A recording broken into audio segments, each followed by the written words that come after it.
Right, hello again, welcome back. Continuing with Kirchhoffs laws, we're going to look at Kirchhoffs laws part 7. Okay, and all I'm going to do here is to pan out. Now, I'm not going to take a lot of time to read this to you because you can read this for yourselves. And if you've done the work which I have already put on my channel, you will know and see what is required.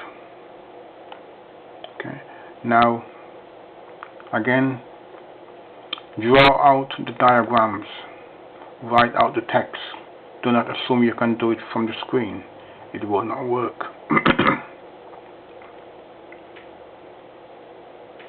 Okay.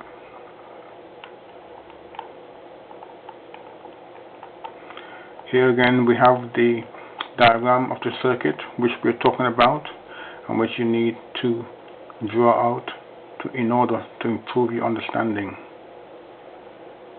And again, I don't need to spend too long on these because you have done a few of these already, so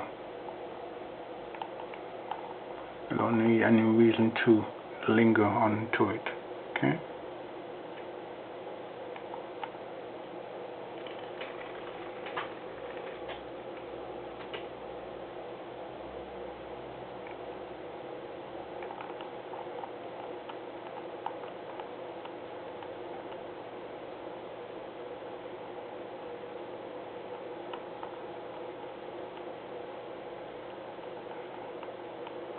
Okay, now all we're looking at now is the calculations as to how it's done, and practice, practice, practice. Now you cannot have too much practice. Okay, and practice makes what? Practice makes perfect. Every time. You cannot beat it.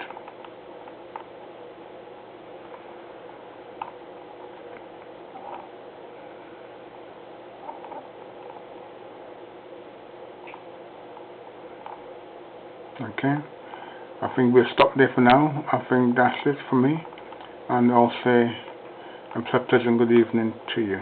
Okay, let me just go back a little bit just to make sure that we are covered everything. Okay, thank you and have a good day.